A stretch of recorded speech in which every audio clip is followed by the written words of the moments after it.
Hello and welcome again to our studies on End Times for Beginners. We have reached study number 15. That's amazing. Seems to be not so long since we started at very simple things way back at the beginning. In Genesis chapter number 1, does God have a program and what is prophecy? If you haven't been listening from the beginning, I would encourage you to go back to the start and listen. Even though we're at 15 in this study, go back to number 1 and don't miss any of them, because the difficult things become simpler if you have followed them at the slow pace that we're trying to move at. We've still got another 10 to come to complete the whole series. And there are now question notes available for those that want to do group study as well as the questions and answers that come at the end of the videos. So we're in number 15. We're back again to the judgments. We have seen the seals opened in a previous study. We have seen the horsemen, the 4 horsemen of the apocalypse, one of the best known symbols of the book of Revelation. We've interpreted their colour and their meaning and the time frame that they operate inside, this strange 7-year period of tribulation and judgment. Then we've looked at the trumpets that have been blown and have been sounded, the second set of God's judgment. And then we have seen the pause period from the end of chapter 11. It actually goes through to the middle of chapter number 15. In this amazing period in the center of the book, but also in the center of the judgments, where God pauses between the second and the third set of his judgments, and he shows John 7 tremendous personalities and the conflict of the ages in the heavens, on the earth, and in infernal regions, and the powers of darkness coming to their climax because God removes restraint. And yet at the end of it, God must triumph because he's God, and Christ must reign. We're coming now to the third set of judgments. You can see on the chart that it is the bowl judgments. They are bowls. That is not tiny little narrow-necked things that we might call in chemistry class vials or phials. No. They are bowls. We would probably have used a different word. You say, if I want to pour something out of a bowl, it's going to be sloppy, and no. You see, it might be an angel that's pouring, but it's God that's in control. We're going to see that these judgments, some people will say they're just the trumpet judgments over again. No, they're absolutely not. They are similar. They actually contain the same elements and in the same order. Number 1, the earth. Number 2, the sea. Number 3, the rivers. Number 4, the sun. Number 5, the air. Number 6, the Euphrates River. Then number 7 includes an earthquake, the great earthquake that we already looked at the end of chapter number 6. But they're different. Similar but different, because the difference is in the intensity. And the difference is also in the target. God makes it very clear that the angels that pour out the bowls of his judgment pour them out on the kingdom of the beast, and on the people who have taken the mark of his name. These bowl judgments, that's why they're drawn here in the chart. I do believe that the bowl judgments represent the final judgments of God in the second half of the 7-year period. The people must already have taken the mark. His kingdom is established not only as a commercial one and a monarchical one, but as an infernal, diabolical one. Then, because there is total and complete rebellion at every level against God, God is not only going to bring more judgment, God is going to target that judgment very, very specifically against those who have worshipped. And then at the end, the very kingdom and throne of Antichrist himself. These judgments again divide into a 4 and a 3. The first 4 are about those who have received the mark.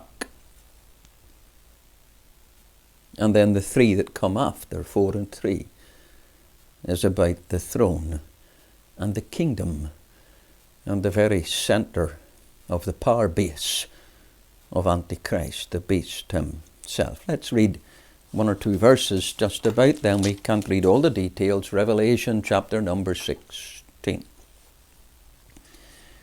I heard a great voice out of the inner sanctuary, saying to the 7 angels, Go your way and pour out the bowls of the wrath of God into the earth.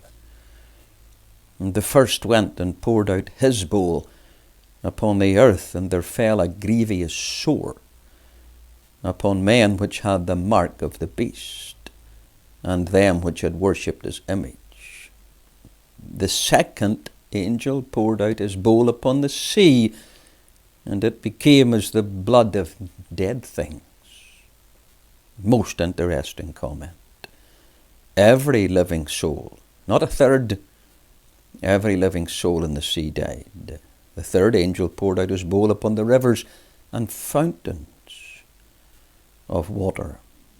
They became blood. Verse 6, because the people on earth had shed the blood of saints and prophets and martyrs, and God has given them blood to drink.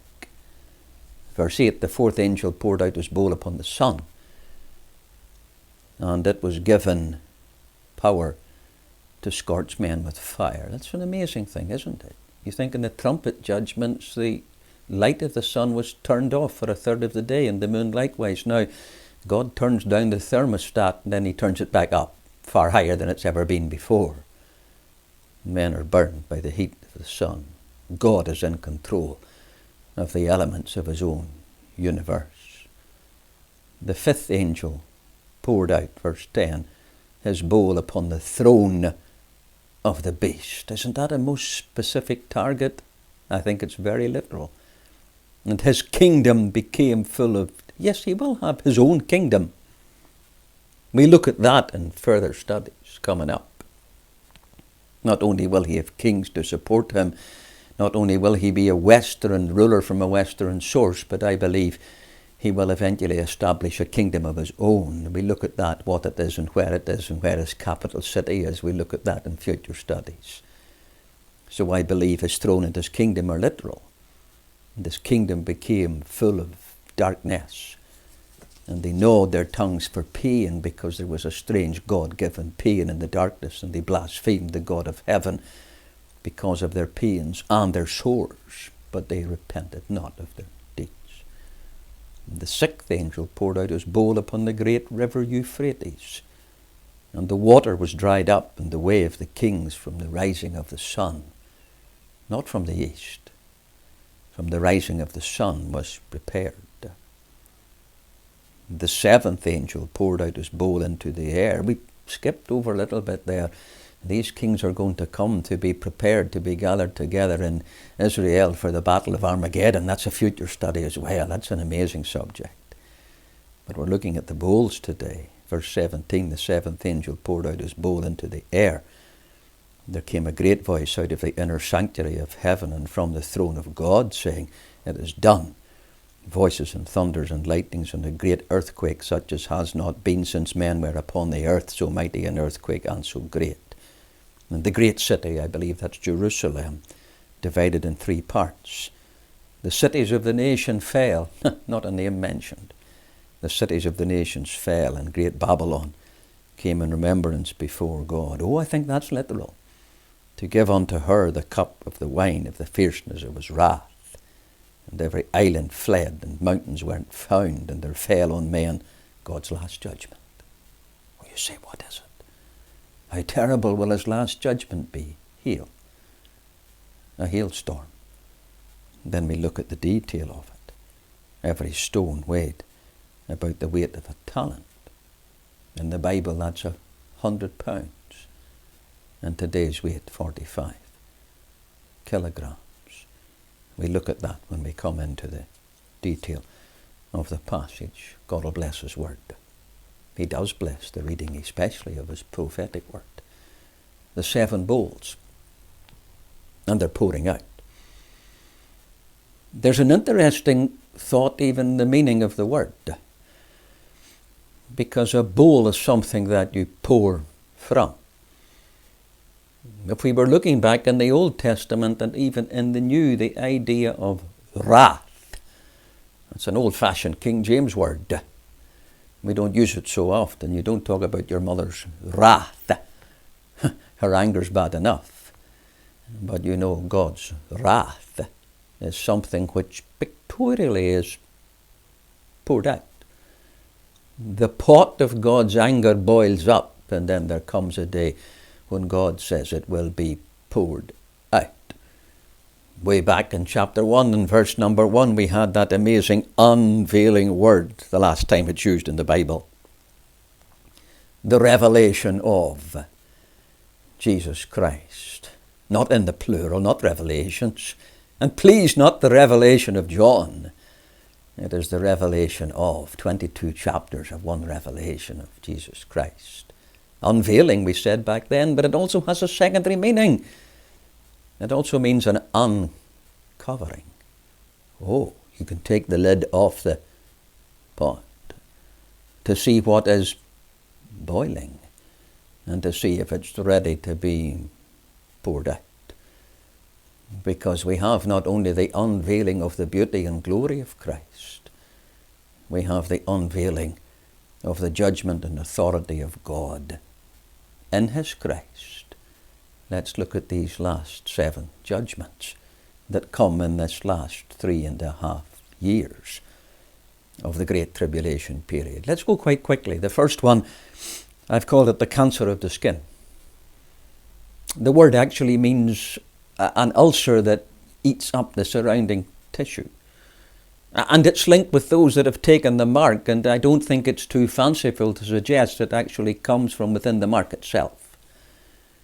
Maybe you've got the choice. We looked at that in the previous study. You can say, I'll have it on or in, because both terms are there, my right hand, or I'll have it on my forehead, or maybe even in my eye or whatever. But there are 2 places on the body that the Bible talks about where the mark can be taken. And inside a very short period of time, because God's angel pours out the bowl of His judgment, and the very place, whether it's an implanted chip or not, I've no idea, but the very place. Oh, it might be microdot tattooing, it might be superficial, it might be on the surface, I don't know. But the whole thing actually turns to something that is cancerous, like leprosy, and begins to eat the tissue and corrupt. And people will go running back to the doctor and they'll say, take it out, take it out. The very thing that identified me with the one that I was worshipping is now eating my flesh and destroying me. And they'll probably be told nothing can be done about it, and we've never seen a disease like this before. It will be a specific judgment by God upon those who have taken the mark and the name and the number of the beast. Number 2, the contamination of the sea. Oh, you say we had that before. We had that in the trumpet judgments in chapter number 8. Yes, but it was limited. It was a percentage. It was a third. 33%. I talked about the volume of commercial shipping. Didn't even talk about private boats and yachts and cruise ships, hundreds of thousands of them as well. A third of shipping was destroyed and a third of sea life died. Now it's all. And the sea turned red because of the blood of dead things. It doesn't even say dead fish. But the dead things in the sea caused the fish themselves to die. You say, what kind of a thing could that be? It exists in our world already. God is just going to magnify it by 1,000%. If you want a big word that you can Google, it's called denoflagellation. Denoflagellates. Little tiny invisible things that live in the sea. And they all come together in great big groups, maybe in a bay. It happens quite often in California. Then for some reason they all die. So many of them die at once. Each one of them is invisible, but when billions of them come together and die, the sea turns red. It's called the red tide. And the fish that drink the water and try to eat the dead things, they die.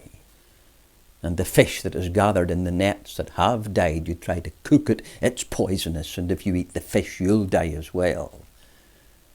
It happens in India, it happens in California, it happens in other parts of the world. Now and again, mysteriously so, nobody understands it. God's going to make something like that happen over the whole world. Oh, you say, well, what about lakes and rivers? They'll be okay, they're not the oceans. I was reading an article just the other day about algae. It's not red, it's green, but God will make it whatever colour he wants. And the whole ecosystem surrounding the greatest inland water complex on the whole of planet Earth, the Great Lakes of Canada and America, when you view them from satellite and space, you can see the change in colour. And it's been caused by leakage of pesticide, intensification of farming around the shores, and fish are dying and being lessened because of poisonous algae floating in the water. Oh, it's green, but God will make it red. And every living thing in the seas and lakes, they all died. Like the plagues of Egypt, only worse. Not a single piece of fish left to eat upon planet Earth. Number 3, the corruption of the streams, but really the word is fountains. It's the idea, we talked in the trumpet judgments of streams, and then I've been to the source of the Zambezi River. I've actually crossed, well, there's a new one since I was there last. I passed it by, but it wasn't open, so I haven't crossed that bridge. I was going to say I've crossed all the bridges on the Zambezi, and some things that aren't bridges, I've still crossed them. And when you look at that amazing river flowing over the Victoria Falls down there at Livingstone, and Livingstone himself said that angels in their flight never looked on anything such as majestic in all creation. And then you go away thousands of kilometres in your Land Rover into the north up to the Congo border, and you can stand and put your 2 feet on either side of a little tiny stream. In between your knees is the source of the Zambezi River. That makes sense. It just grows and grows and grows and grows and grows until it gets to the ocean. God contaminates all of that. Here the word is different. There's many places in the world where the water is supplied by aquifers and boreholes, coming from the bedrock down inside the earth, deep water, that cannot be contaminated by things that happen on the surface. God is going to poison that as well, that all the water on the earth will not be like blood, it will be blood. And we're told why in the passage. I read the verses, because of the blood of all the martyrs that was shed, and all the prophets that were slain, and all the Christians that were martyred. Right from Abel, the first martyr killed for his faith by his brother, right until the very last martyr at the conclusion of tribulation. For there'll never be a martyr die in the kingdom period, not one. But God will avenge every single one of them. The catastrophe of the sun, number 4. Before we had the sun 1/3 darkened. Now I said in the reading, God turns the thermostat the other way and the sun becomes hotter and brighter. Doesn't mean that it shines longer. Maybe that 3rd period of darkness is still there, but in the hours that it does shine, it becomes so bright and so strong over the whole world that people are burned terribly. I've seen some bad sunburn. When I was a little fellow, people didn't understand those things 50 years ago. I used to get my shirt taken off and told, get the sun, it's good for you. And I got bad sunburn because I had the wrong colour of skin. This will be everybody. Everybody will be burned to the point where they'll be crying with pain and they'll be cursing God. Well, you say there's lots of people in the world today. I meet them in the street, they don't believe there is a God. Not in this day. I'll tell you one thing that God is going to wipe out in the judgment period. He's going to wipe out atheism. There's only going to be one kind of people in the world. The worshippers of the beast. and yet they'll still believe there is a God whenever they see his judgment. What a strange thing. And then we come to the second half of the judgments, 5, 6, and 7. I told you they divided into 4 and 3. Number 5 is going to be about the throne of the beast. And then it says the Euphrates River, and then it talks about Babylon. There's a clue to something I said earlier. Does he have his own actual kingdom? I think he does. Does it have a place? I think it does. Will he have his own capital city? I think he will. I think he'll build it brand new right at the beginning of the 7-year period, a kind of super Abu Dhabi, way down there in the southern part of what is Iraq today, in the province of Babel. That goes way back to the very beginning of the book of Genesis, in the land of Shinar, in the country of Iraq, in a place called Babylon, right down there in the Persian Gulf, on the banks of the Euphrates River. Right here in Revelation chapter 16, in the middle of God's targeted bold judgments, what does it speak about? It speaks about the throne of the beast, it speaks about Babylon, and it speaks about the Euphrates River. I think they're literal clues. I think he actually will have a capital city, not Jerusalem. He'll make Jerusalem the place of idolatrous worship. And he'll stop the sacrifices of the Jews to set up his infernal, godless, contaminating image. This commercial centre, seat of power, political base. We look at that in further studies coming up. Babylon, on the banks of the Euphrates, down there in the south of Iraq, his seat and his throne and his centre. And God's going to pour out his judgments directly upon it. Another Trinity, his throne and the river and the name of the city. Darkness in his empire, a strange kind of painful darkness, a bit like the plagues of Egypt again, and people gnawed on their tongues for pain. Then number 6, the drying up of the Euphrates River. Oh, that's an amazing thought, isn't it? You say, is that literal? Is it necessary? The armies in the world today not come in, flying fortresses, B-52s and great bombers and helicopters and all kinds of things, and the paratroopers jump out by the thousand, and you can drop a whole army. Yeah, but I don't know if we're going to have that kind of warfare in this kind of period. I think things are going to change in such a way it will go back to the old-fashioned kinds of fighting. Mind you, there are some nations in the world today, and they understand that everything doesn't depend on high technology, because high technology can be very easily corrupted. There are nations in the world today, and their land armies are still massive and growing. And their tank regiments are huge and growing. And their preparation for progress across the ground in a land invasion is already put in place. And Britain, my country, that is often run to America for support and help, is not prepared, nor is Europe, for that kind of invasion in our world if it happens. Regiments and tanks, I nearly said cavalry, moving across the ground at rapid pace to cover countries and take them. And God says he's going to dry the Euphrates River up. That the kings of the East that he never fully controlled, nor never came into the centre of his kingdom, nor none of them were part of the 10. They've always looked with disfavour. They felt his power and influence. They've traded with him. They've supported him to some degree.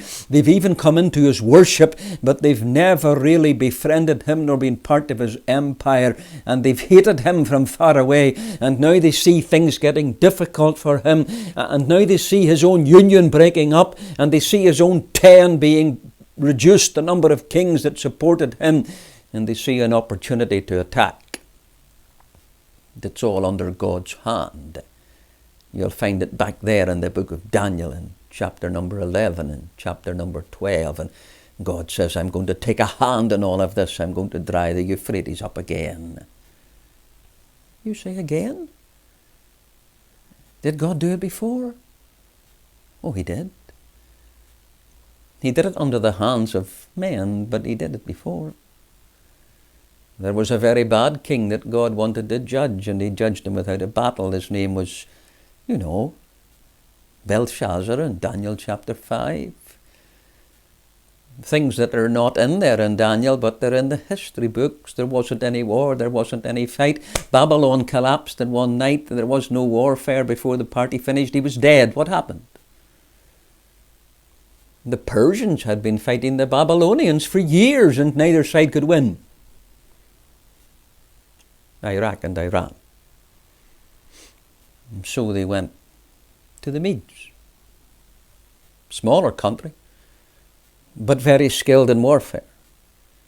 And they said to them, we'll befriend you if you can help us defeat the Babylonians. They said, we've been researching, we don't need to fight a war. We've discovered that, you see, they had channeled the Euphrates River. One side was the actual river on the western side. The other, they had created a dam and sluice gates, and they actually had dug a channel and brought the river round the other side. So the Euphrates totally encircled Babylon. That was part of the fortification, as well as the 100-foot high walls of the city. Some of those walls are still there today if you went to Shinar province in Babel. They said, our river and our walls, they'll support us. We can send our army off to fight in other lands because we've got massive protection here in Babylon. And they had a great party for the king's birthday.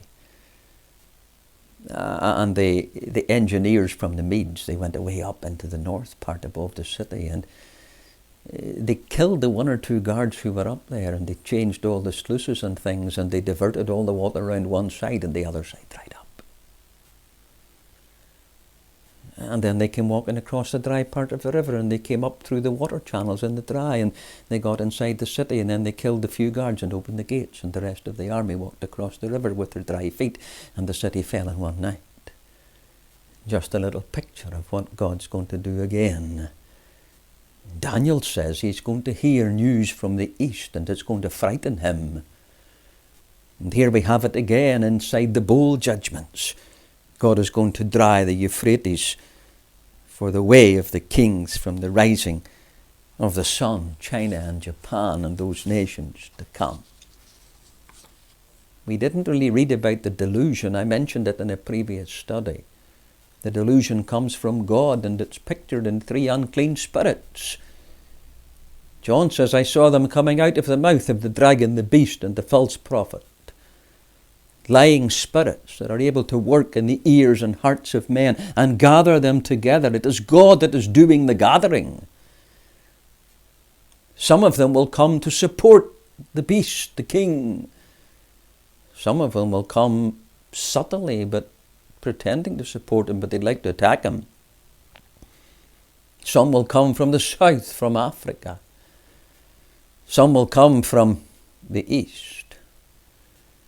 Not so many from the north, because I think there's been a great war already up in the north, and many of them have been destroyed. But there will be, at the very least, 3 groups of armies coming together.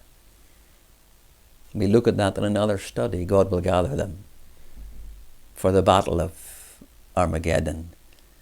That whole battle is going to be turned around. They're not going to fight each other. They're going to turn and try. They're going to try and fight against the king who's coming, but God's going to gather them. And then we read here in this passage, the last bowl judgment, the disturbance of the greatest earthquake ever since God made this world and put man on it. We read about it already in Revelation chapter number 6. When the earthquake comes, the mighty men will hide in the rocks and caves and mountains that have been disturbed, and they'll say, let the earthquake and the mountains continue and fall and crush us. We want to die. We don't want to face the wrath of the Lamb and his anger, for the great day of his wrath has come, and who can stand against him.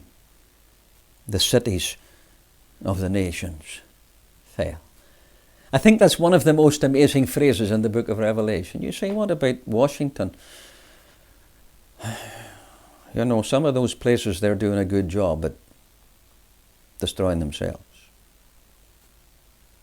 And we saw it here too in recent days in my country, London, Liverpool, Bristol, Seattle,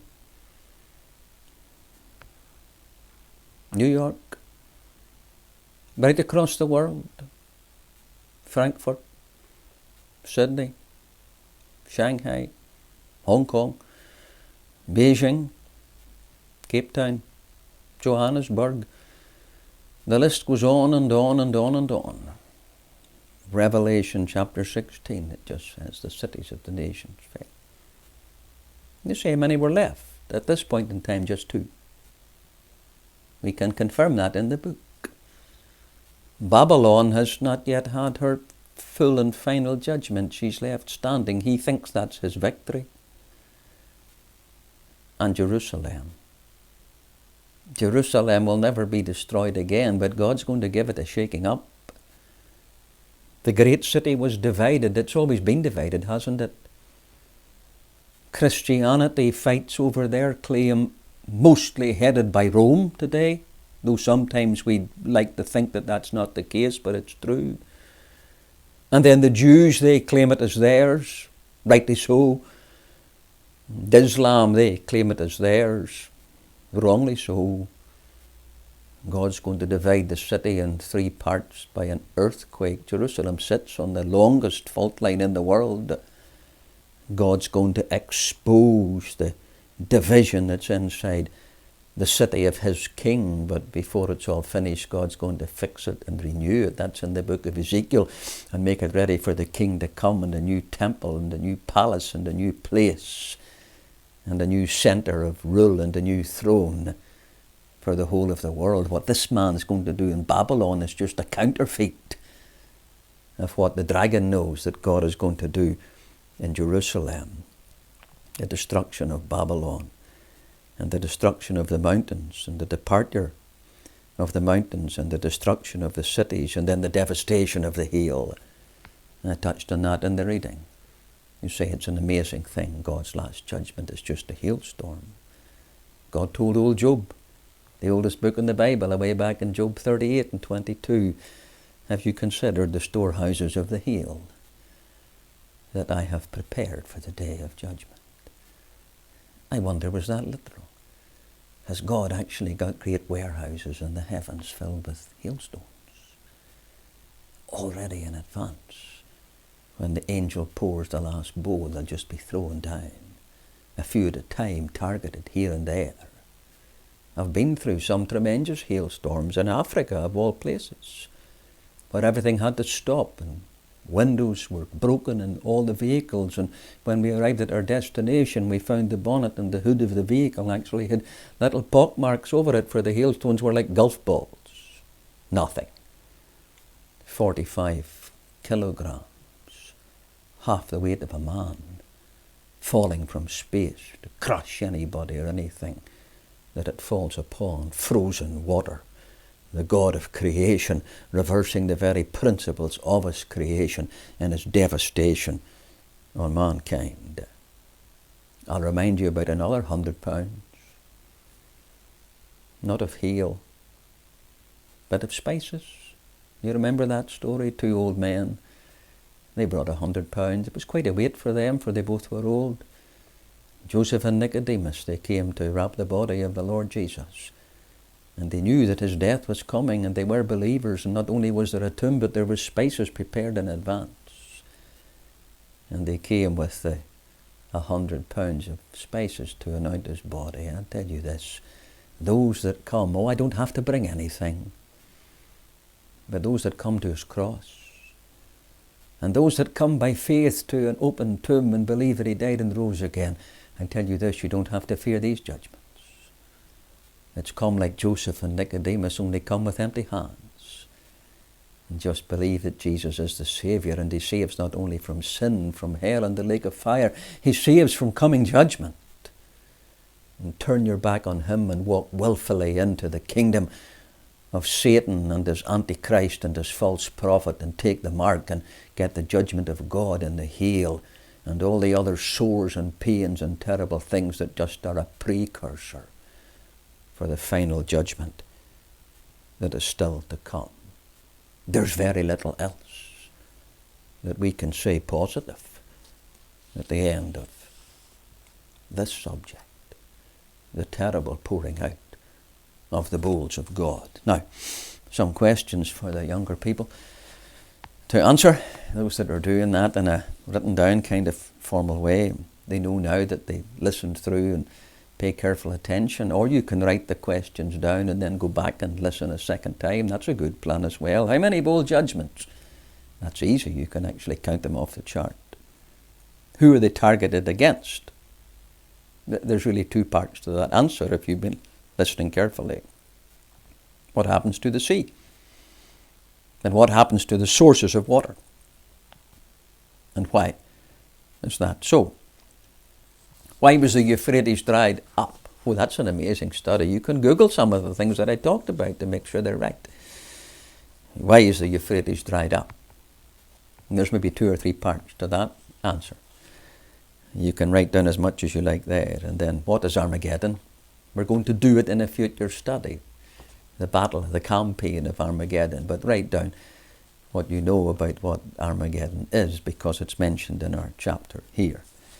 And then the answers to the previous one, number 14, the 666, the mark of the beast. Those of you who have done that study and you're looking for the answers, can you name the 4 personalities that were linked together in chapter number 12? The woman, the man-child, the remnant of Israel, Michael the archangel. Can you name the other 3 that are linked together? The dragon, the first beast, and the second, the false prophet. What does the false prophet propose? What is his job description? What does he actually do? He creates false worship of the image and the beast and the dragon. What does he prohibit? He prohibits the worship of the one true God and Jesus Christ. 3 things that link people with the beast: the mark and the name and the number. What can you not do if you don't have the mark or the name or the number? You cannot buy and you cannot sell. What is the number? 2 answers to that question. Some of you will have written down 666. Well, I'll take that as the right answer. But the better answer is 600, a number by itself, and 60, a number by itself, and 6, a number by itself. And then you add all 3 together. I think the 3 numbers represent the 3 characters and personalities. 600 and 60 and 6. Thank you again for listening to these studies. Our next study, we'll move into a wider examination of the whole subject of Babylon. We'll look at it from a religious point of view, and then we'll look at it from a commercial point of view, and we'll answer the question, is it figurative or is it literal? Will the city be rebuilt again? Some of the things I've hinted at we'll study again in our next study, number 16 and number 17. We look forward to that in days to come. If the Lord will, may God bless you again for listening, and bless your homes and bless your families, and bless our countries and our governments and our health services and all the things that are under pressure at this time. May the Lord bless us all. Thank you for listening.